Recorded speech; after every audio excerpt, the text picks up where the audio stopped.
Est-ce que tu t'es toujours dit que ce serait impossible pour toi de diminuer la quantité de tes possessions pour vivre dans plus petit?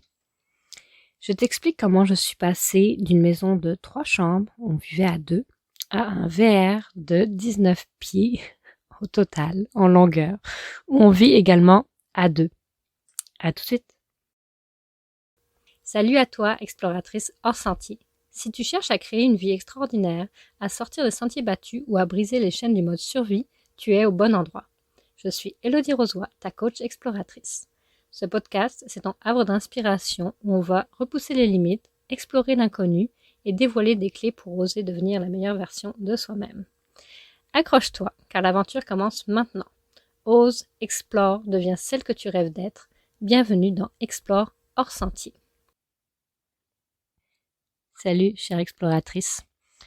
Aujourd'hui, je te parle de mon processus pour être passée d'une maison où on vivait à 2, on avait 3 chambres dans la maison, tout était rempli, et à un VR en fait, donc un véhicule récréatif, une autocaravane, appelle-le comme tu veux, de 19 pieds de long, incluant l'habitacle du conducteur, passager. Et on est aussi à 2 là-dedans. Donc, cet épisode s'adresse à toi si tu aimerais vivre un mode de vie nomade ou si tu as peut-être un projet qui fait que tu vas prendre de l'espace dans une pièce de ta maison, puis tu vas devoir libérer du stock. Ou en fait, peu importe, si tu sens que tu aimerais avoir moins de possessions, si tu sens que tu te sens un peu pris dans ta maison, dans ton espace, qu'il y a trop de choses, mais tu sais pas trop comment t'en défaire, comment trier, comment prioriser, cet épisode va être pour toi. Puis il y a quelque chose que je trouve intéressant dans les réflexions que je me suis faites cette année quand j'ai décidé que j'allais vivre dans mon VR. C'était une décision que j'ai prise, suite à ma séparation, mais avant ma séparation, quand j'ai décidé de partir pour mon voyage de 3 mois aux États-Unis, j'avais déjà commencé ce processus, mais d'une autre façon. Tu sais, je l'avais commencé pour pouvoir faire ce 3 mois. Donc, j'avais déjà beaucoup de choix à faire pour optimiser mon VR dans le but de passer ces 3 mois-là. En fait, ça sonnait comme un déménagement. C'est ce que je me suis dit juste avant de partir. J'étais comme, mon Dieu, j'ai l'impression que je suis en train de déménager. Je me disais puis j'avais pas encore décidé de me séparer, mais on dirait que ça m'avait un peu rassurée d'une certaine manière parce que j'avais déjà la sensation que je partais avec ce qui était le plus important. Mais ce que je me suis fait comme réflexion cette année, c'est que c'est intéressant que sociétalement parlant même, on nous encourage à toujours avoir plus. On nous encourage à consommer plus, à avoir plus de possessions, à avoir plus grande maison. Quand on achète une maison, généralement, on agrandit. À part arriver plutôt vers la fin de notre vie, ou pas tout à fait la fin, mais mettons à la retraite, ou ok, là, ça devient un peu plus logique dans la tête des gens d'avoir plus petit, pour peut-être voyager plus, pour avoir moins à s'occuper au niveau du terrain, de l'entretien et tout ça. Et c'est drôle parce que moi, je me fais cette réflexion-là à 35 ans. J'ai comme partie dans cette idée que je trouverais ça cool de pas avoir trop de choses, puis je trouverais ça cool de réussir à me débrouiller avec ce que j'ai, puis de pas nécessairement justement aller dans la direction d'avoir plus, mais d'aller chercher l'essentiel, plus dans l'essentialisme. Ça, c'est quelque chose qu'il faut que j'aille approfondir puis lire là-dessus, parce que j'ai l'impression que je suis dans ce mouvement-là, même si je sais pas exactement de quoi il en retourne, mais j'ai l'impression que toutes les actions que je mets en place vont dans ce sens-là. En tout cas, l'idée, c'est que Peut-être que ça s'est passé pour toi aussi, peut-être que tu te reconnais là-dedans, que tu as commencé, je sais pas moi, en colocation, puis après ça, tu as eu ton premier appart tout seul, puis après ça, ben tiens, tu as une maison avec un conjoint ou une conjointe, ou tout seul, pourquoi pas, puis les enfants, puis tout a grandi, puis on a besoin d'espace, puis il arrive un moment où, je sais pas, j'ai une très bonne amie en tête en ce moment où l'année dernière, quand je suis rentrée en France, puis j'ai passé un peu de temps avec elle, ce qu'on a fait ensemble, c'est faire du tri parce que elle s'en sortait plus. C'était juste, elle se sentait embourbée. Et justement, c'est une question qu'elle m'a posée dernièrement, comment j'avais fait pour me désembourber moi-même, tu sais, de passer d'une maison à un VR. Fait que c'est ça qu'on parle. Et si t'es dans un... Si t'écoutes cet épisode puis que t'as un intérêt pour downsizer ton stock, j'aimerais ça que tu viennes m'en parler. Tu peux venir m'en parler sur Instagram à Elodie Rosoy si ça te tente de me partager tes réflexions à ce sujet. Mais voilà, c'est ça. Sociétalement parlant, il y a un petit truc on dirait que plus tu as grandi, plus tu as plus, et plus tu as de succès. Fait qu'est-ce que ça veut dire pour quelqu'un qui volontairement diminue, tu sais, volontairement diminue ses possessions. C'est vraiment quelque chose qui m'a fait réfléchir, puis je sais que ça rend certaines personnes insécures, ce processus, parce qu'on dirait qu'il y a une espèce de peur liée au manque. Si on manquait de telle chose, on s'était départi, par exemple, qu'est-ce qui va se passer? Ou une espèce de peur de régresser, peut-être. Puisque sociétalement parlant, on est supposé avoir plus. Si on veut moins, qu'est-ce que ça veut dire de nous, tu sais? Qu'est-ce que ça veut dire de nos ambitions, de notre... Ouais, c'est intéressant de se poser la question. Moi, je pense pas que je veux moins dans la vie. D'ailleurs, je vais sûrement en parler, j'ai tellement de choses à discuter, mais le mode de vie nomade est vraiment pas économique. C'est pas du tout économique, c'est pas du tout... si on veut juste moins, puis qu'on veut, exemple, faire moins d'argent, ben le mode de vie nomade va pas durer longtemps, là, parce que c'est pas là qu'on fait des économies. On pourrait penser, là, mais pas vraiment, en tout cas. Je laisse ça pour un futur épisode. Là, je parlerai de chiffres à un moment donné quand ça fera assez longtemps. Mais ça, c'est vouloir se départir de possession ne veut pas dire régresser. Je pense que c'est quelque chose qui est vraiment important à avoir en tête parce que ça peut être un blocage, ça peut être un blocage direct à juste l'idée de se départir de quelque chose. Donc, je trouve ça intéressant de se poser la question aussi avant de commencer vraiment le pas à pas, comment moi je l'ai fait, mais de te poser la question généralement dans ta vie, qu'est-ce que ça veut dire posséder quelque chose? Qu'est-ce que ça veut dire avoir tel et tel bien matériel dans ta vie? Est-ce que c'est vraiment un besoin? Est-ce que c'est vraiment quelque chose qui est important, vital, qui va aller améliorer drastiquement notre sécurité, notre confort? Ou est-ce que c'est quelque chose qui compense pour quelque chose d'autre qu'on n'a pas? J'ai l'impression, c'est encore une impression, là, mais j'ai l'impression que dans notre vie, je vais encore amener ça dans la société, que dans notre société, posséder, c'est ça, est un synonyme de succès, puis qu'on vient compenser certains manques qu'on ressent dans notre vie, peu importe c'est quoi, des manques relationnels, des manques d'amour, de plein de choses, par un confort matériel ou par Je suis en train de penser en même temps ou pas. Moi c'est beaucoup par rapport à de la bouffe. Je commence à avoir un manque de... Puis là, je te le dis, en ce moment, on est dans le Maine. Il commence à pas faire très très chaud.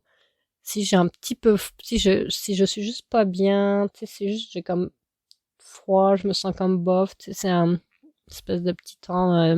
ben là, c'est très beau aujourd'hui, mais les derniers jours, c'était très brumeux, puis on était coincés à un endroit en attendant notre matelas. En tout cas, ça va être un autre épisode. Comment est-ce qu'on reçoit des commandes en étant nomade, c'est tout un projet. Mais moi, j'ai tendance à compenser par de la bouffe. Mais il y a des gens qui ont tendance à compenser par des possessions, des biens matériels. Donc, c'est quand même intéressant de se poser la question avant même d'acheter, avant même de se procurer quelque chose. On ne parle pas d'éliminer, downsizer et compagnie, mais ça vient avec. Parce que si tu diminues tes possessions, mais que tu n'es pas capable d'arrêter d'acheter après, ben c'est parce que ça va revenir, tu vas pas être plus avancé. Donc, c'est ça. Pose-toi la question, pourquoi tu achètes? Qu'est-ce que tu viens combler comme besoin réel? Je pense que c'est la première question à se poser. OK. Pour entrer dans le pas à pas, comment moi j'ai fait pour downsizer. Fait que premièrement, comme je te disais, j'avais déjà fait une grosse première étape en préparant mon VR, puis en préparant tout ce que j'avais à amener pour 3 mois de voyage. Alors c'est sûr que c'était 3 mois de voyage dans le sud, principalement au chaud. Je suis partie à moins 30 degrés, c'était dégueulasse.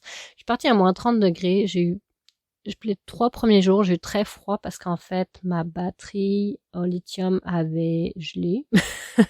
Pas pensé à ça. Et il fallait, donc elle ne fonctionnait pas. Et il fallait qu'il se fasse une température extérieure au-dessus de 0 degré pour qu'elle fonctionne. Donc, tant qu'elle fonctionnait pas, moi, j'avais pas de frigo, j'avais pas d'eau, ma pompe à eau fonctionnait pas. De toute façon, j'avais pas de, il gelait, fait que j'avais hivernisé mon verre, j'avais pas d'eau, mais j'avais pas de chauffage non plus, en fait, c'est ça qui est important. J'avais pas de chauffage parce que même si mon chauffage est au propane, ben, il lui prend une impulsion électrique pour partir et je n'avais pas l'impulsion électrique parce que ma batterie était à terre. Alors ça, c'était pas... j'ai pas prévu d'en parler sur cet épisode-ci, mais détail technique. Fais bien attention à ça. Donc, j'avais quelques jours de froid, puis après ça, j'arrivais au chaud. Donc, je m'étais pas... j'avais pas toute ma garde-robe d'hiver, j'avais pas mes potes d'hiver, j'avais le minimum d'hiver pour passer ces 3 jours-là. Mais après ça, j'étais équipée pour un 3 mois de voyage d'été. Donc, j'avais déjà tout mon essentiel au niveau des vêtements, des chaussures, au niveau du camping. J'avais déjà un bon bout de fait. Fait que je te dirais qu'en venant de mon 3 mois de voyage, mon verre était plein. Parce qu'il était plein quand je suis partie. Donc, quand je suis revenue, puis que j'ai fait comme, OK, là, faut que je quitte ma maison, ben, j'avais déjà plus de place. Autant te dire que j'avais déjà plus de place. Donc, ce que j'ai commencé à faire, c'est que j'ai vidé le verre au complet.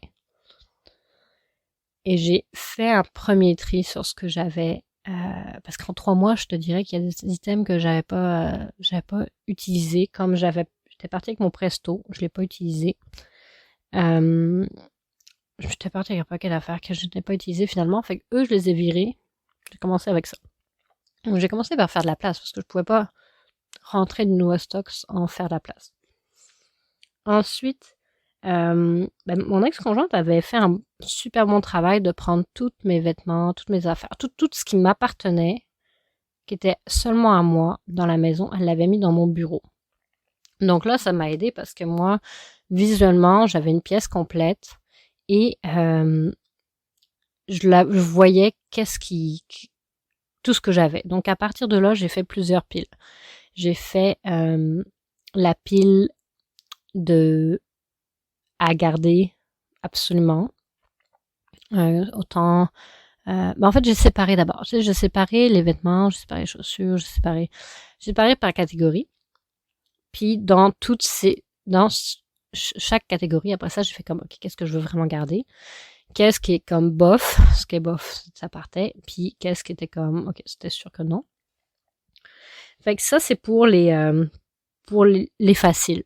Je te dirais que pour moi, des vêtements, des chaussures, c'est pas très, très, très difficile à trier parce que c'est quelque chose que je fais déjà naturellement. J'avais suivi Marie Kondo dans le temps et j'avais déjà pas mal adopté la méthode. Fait que c'est facile pour moi. J'achète un nouvel item, il y en a un qui sort. Il y a pas trop de surplus, puis je savais déjà à peu près tout ce que j'avais vraiment, tout ce que j'aimais le plus, j'avais déjà apporté avec moi. Fait que ça avait déjà fait un premier tri. Ensuite, tout ce qui était, à vendre, à donner, c'était un peu plus compliqué parce que ça prenait du temps. Là, j'étais pas dans ma maison. Fait que là, il fallait coordonner les visites et tout ça.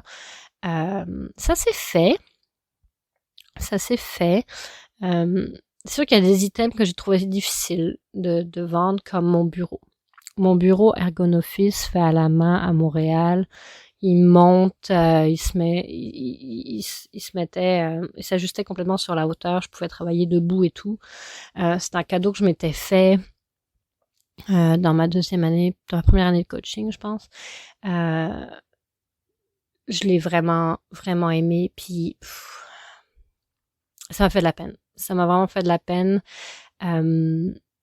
J'aurais voulu le garder. Après, une fois que la décision est prise, la décision est prise. Bon, j'aurais pu le garder, j'aurais pu le faire entreposer. Après, j'ai pris des décisions aussi. Comment te dire ça? J'ai pris des décisions sur la vision que j'avais de mon couple à ce moment-là. La vision change, mais à ce moment-là, je trouvais ça illogique qu'on vienne s'établir au Canada. Donc, je voulais pas garder je voulais pas faire entreposer un paquet d'items que je sais pas si j'irais venir les chercher ou pas. Fait que j'étais comme, bon, c'est triste, c'est un beau bureau, je l'aime, je l'ai payé cher. Mais au final, je pourrais aller m'en racheter un autre. Puis au final, est-ce que j'ai vraiment besoin d'un bureau sur la coche comme ça? J'ai très peu utilisé la fonction debout. Bon. Fait que, il a fallu que il fallait que je prenne des décisions en fonction de c'était quoi la vision. Puis moi, ma vision, c'était de pas entreposer ou presque pas entreposer d'items nulle part. Mon idée, c'était de donner ou de prêter à long terme certains items que je voulais vraiment, vraiment pas me départir et qui faisaient pas de sens de voyager avec. Exemple, mon cellier, qui fait un cellier / îlot de cuisine. Lui, je l'ai construit dans un cours d'ébénisterie. C'est mon premier meuble que je me suis fait moi-même, qui a été le début de ma première entreprise aussi, Récupérer Trop. Tu sais, pour moi, il est important ce meuble-là. Il est pas parfait, mais il est important. Il signifie quelque chose. Il signifie ma capacité de créer, signifie ma capacité, mon acharnement à créer un projet qui est beaucoup très difficile quand tu es débutant. Il veut dire beaucoup de choses pour moi, puis c'est pas logique de m'en départir. Ça, c'est un item que je peux pas racheter. C'est moi qui l'a fait. Il y a d'autres items que j'ai faits. Il y en a plein. Tu sais, j'ai été artisane, donc forcément, il y en a plein. Il y en a d'autres que j'ai faites, que j'ai décidé de laisser partir parce que je sais que je peux les refaire facilement. C'est des projets plus simples, plus rapides. Mais bon, honnêtement, là, si je me mets une demi-journée dessus, là, je vais le refaire. Fait que pourquoi, tu sais, je peux repartir de zéro. Ce meuble-là, c'est un autre. Il avait autant d'attachements émotionnels, plutôt dans les attachements émotionnels. Fait que ça, c'est la catégorie les objets émotionnels qui est la plus dure à travailler, puis qu'on fait en dernier parce que sinon on n'avance pas. Donc, le avant d'adonner, c'est ce qui, moi, je trouve qu'est le plus long. Ben, le adonner, j'ai fait beaucoup d'allers-retours au centre-aide, au centre communautaire de mon village. J'ai donné beaucoup de choses. Beaucoup de choses. J'ai pris des photos, je m'en rappelle. Je sais que j'ai des photos quelque part. Mais tu vois, je suis même pas capable maintenant de te dire qu'est-ce qu'il y avait exactement là-dedans. Parce que j'ai tellement pas besoin de ces objets-là que ça fait même pas de sens pour mon cerveau de les garder en tête. Donc ça, c'est une bonne nouvelle. Il y a beaucoup de choses que j'ai données que je me souviens pas, puis tant mieux. Puis comme je te disais, il y a une catégorie de produits, d'objets que j'ai donnés. En fait, avec lesquels je me suis promenée tout l'été. Je les avais toujours dans le verre avec moi. Et quand je voyais une de mes amies, une de mes anciennes coachées, tout ça, je sortais la boîte, puis là, on passait à travers la boîte. Puis j'ai fini par donner toutes mes affaires comme ça. C'était pas une énorme boîte, mais c'est rapetissé, puis des choses qui sont rajoutées aussi, là, puis que j'ai redonné après. Mais ça, c'est ma catégorie. En fait, une de mes anciennes coachées m'a amené le point, puis je trouve ça intéressant, que de cette façon-là, j'essayais de m'ancrer. J'essayais de m'ancrer au Québec, j'essayais de m'ancrer chez les gens, m'ancrer chez mes amis, tu sais, qui me gardent, qui m'oublient pas peut-être, un désir de rester là, même si je suis plus là. Je trouvais ça intéressant. Je pense qu'il y a encore des réflexions à faire là-dessus. Je pense qu'elle a raison. Donc, ça, c'est une partie qui rassure peut-être dans mon processus de...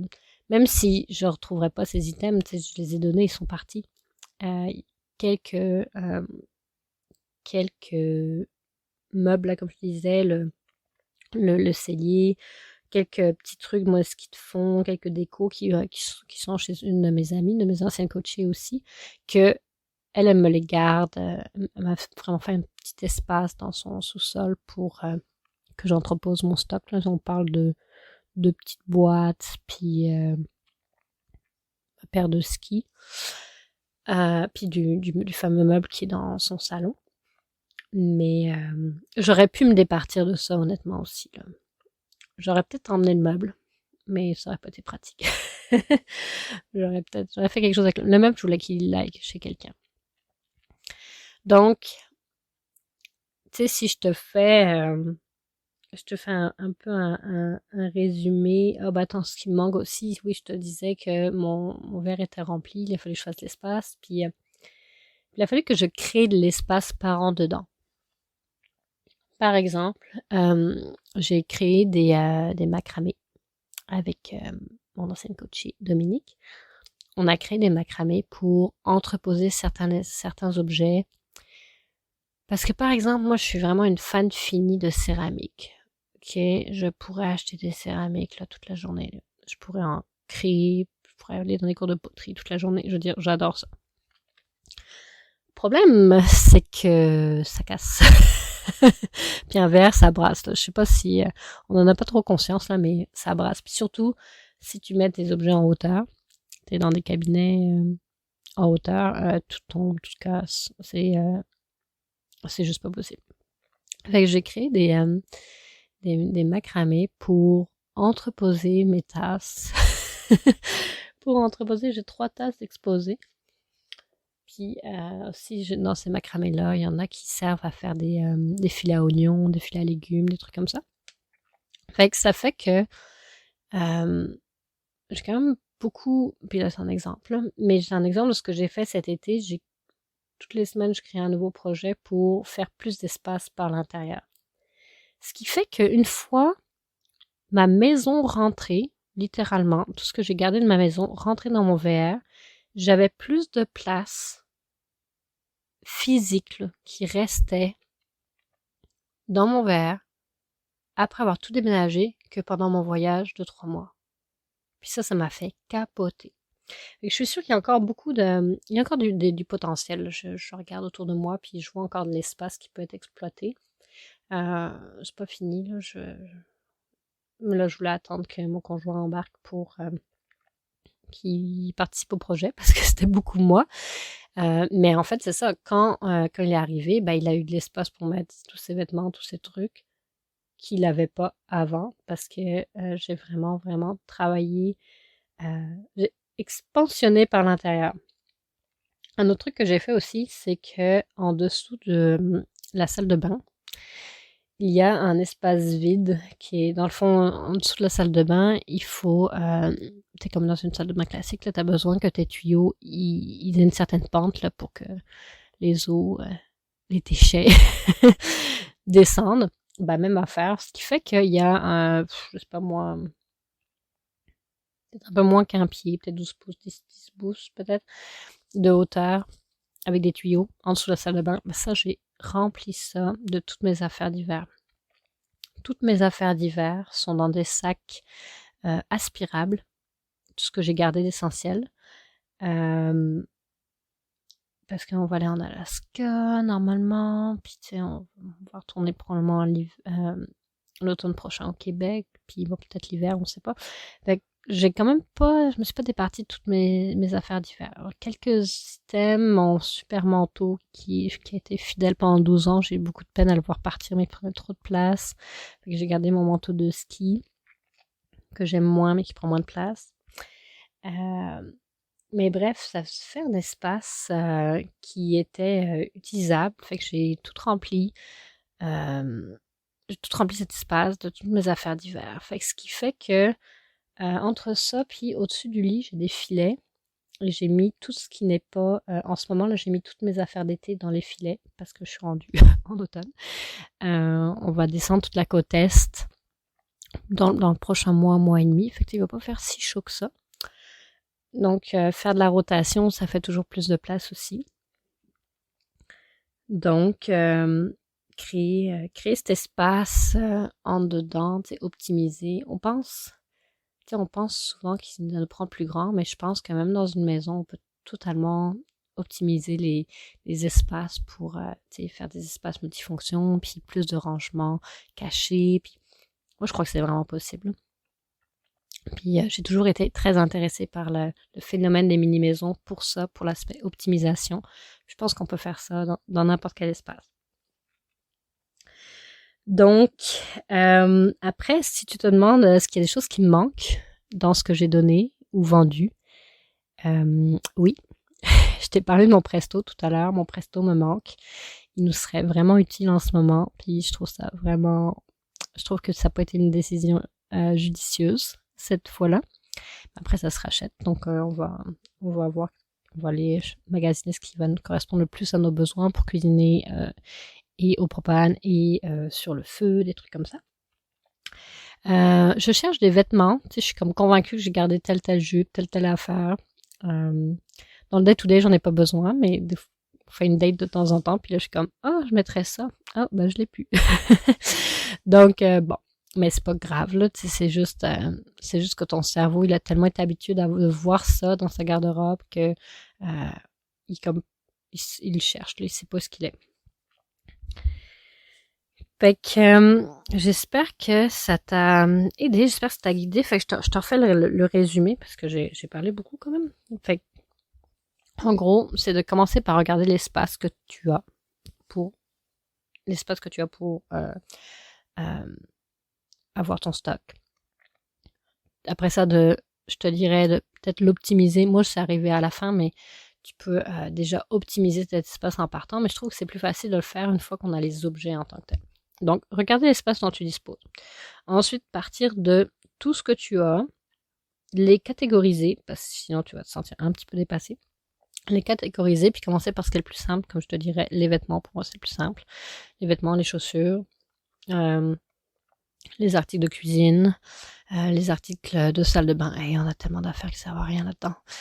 D'ailleurs, j'ai acheté un organisateur de salle de bain. C'est juste des poches. Là. C'est comme des trucs à chaussures, des rangements à chaussures.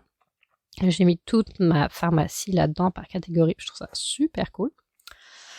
C'est ça, c'est d'y aller vraiment par catégorie. Ça peut être par pièce, j'imagine, mais ça dépend comment ta maison ou ton appart est fait. Moi, j'aime bien y aller par catégorie, puis d'y aller avec ce qui est vraiment le plus utile. Puis franchement, ce que t'aimes le plus, là, tu sais, les méthodes Marie Kondo de ce qui te fait vibrer, là, ce qui t'apporte de la joie, moi, je trouve que c'est pertinent parce que quand j'ouvre mon tiroir à camisole, puis que je regarde toutes mes camisoles, puis je choisis toujours les mêmes, je fais exprès de, quand je fais mon lavage, de les mettre ce que j'ai lavé dans le fond pour voir ce qui avance puis que je mets pas.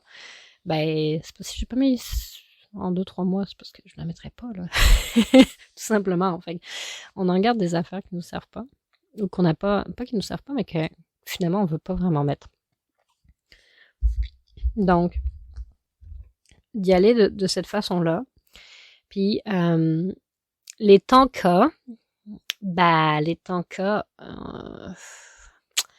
dans un verre, on n'a pas trop de place pour ça. Peut-être qu'il pourrait y avoir un espace dédié aux tankas, c'est intéressant. Moi, j'ai des tankas au niveau mécanique, au niveau tout ce qui est réparation. J'ai 2 boîtes avec mes perceuses, mes mèches, mes trucs, mes vis, mes colle, n'importe quoi pour réparer dans le verre, eux autres, ils sont dans les tankas parce qu'en fait, ça va arriver. Il va y avoir un problème à un moment donné qui va surgir et ça va être nécessaire. Mais j'ai gardé certains trucs qui prennent un peu de place, que c'est peut-être pas utile. J'ai gardé mes rollers. Je m'en suis servi 2 fois en 3 mois. J'ai gardé mes patins artistiques parce que, je les aime. Puis ils sont boulés à mon pied. Puis je me dis que peut-être un jour j'en referai. Mais tu vois, ça c'est un peu... D'ailleurs, je sais plus ce qui sont passés aux autres. Mais j'ai gardé quelques items qui sont peut-être pas très utiles. Après, rien ne m'empêche de refaire ce processus. Et moi, je pense que d'ici 2-3 mois, en fait, qu'on va être en Floride, je pense que je vais refaire un tour, puis je vais peut-être pouvoir entreposer quelques trucs en Floride. Mais sinon, je vais juste me départir, puis ça va être ça, tu sais. Je pense qu'il n'y a rien qui est fini final, tu sais, à part quand c'est donné, c'est donné. Donné, c'est vendu, c'est parti. Mais si c'est encore là, ça peut repartir dans pas longtemps, t'sais. Donc, puis de finir, en fait, c'est ça, c'est à vendre, à donner. Si t'es encore chez toi, le temps que tu fais ce tri-là, ça va être plus facile. Sinon, c'est à Kijiji, puis Marketplace, puis décider d'un rendez-vous quand t'es pas là, c'est pas super évident, mais ça se fait. Puis finir par l'émotionnel. Donc, qu'est-ce qui est... en fait, moi, dans l'émotionnel, j'ai pris beaucoup, beaucoup de photos. J'avais des cartes, j'avais des écrits, j'avais beaucoup de choses. Et j'ai pris beaucoup de photos. Il y a une catégorie que je n'ai pas parlé non plus, c'est plus la paperasse. Pareil, j'ai passé 2 jours à scanner du stock. Scanner, pour pas avoir de paperasse inutile avec moi. Alors j'espère que ça t'a aidé. J'espère que tu vois que c'est possible. C'est pas nécessairement difficile techniquement. C'est souvent difficile émotionnellement. C'est un processus, ça prend du temps. Mais ça se fait. Et si t'as une vision bien claire, c'est un objectif bien clair de pourquoi tu le fais, moi je crois que c'est 100% possible. Et aussi, comme je te disais, tout peut se racheter finalement. Si tu vois que tu avais besoin de ça ou ça, la plupart du temps, à moins que ce soit quelque chose de très particulier que c'est toi qui as créé, comme mon cellier par exemple, la plupart du temps, là, on s'attache émotionnellement pour une raison X qui est celle qu'il faudrait que tu détermines. Pourquoi es-tu attaché à cet objet? Qu'est-ce qui fait que tu as de la misère à t'en détacher? Qu'est-ce qui fait que tu veux pas le laisser partir? Tu peux commencer petit aussi, là, faire ça dans une pièce, faire ça dans un garde-robe, voir comment tu te sens, voir quelles émotions ça vient remuer en toi, puis travailler là-dessus. Je trouve ça très intéressant, cet attachement aux choses. Qu'est-ce que ça veut dire? Si c'est quelque chose dont tu veux jaser, là, on peut en parler sur mon Instagram, Elodie Rozois. Et je t'annonce ça en primeur parce que il y a vraiment personne qui est au courant. J'en ai pas parlé nulle part encore. C'est tout nouveau, c'est même pas tout à fait final. Je suis en train de partir un nouveau groupe Facebook qui va s'appeler Les Exploratrices hors sentier. Et dans le fond, je vais commencer à en parler bientôt. Je vais commencer à en parler aussi sur le groupe des Allumés parce que les Allumés, la façon dont ça avait été parti ce projet-là, il y a 3 ans maintenant, 2 ans et demi, c'était vraiment pour les artisanes qui voulaient développer leur business.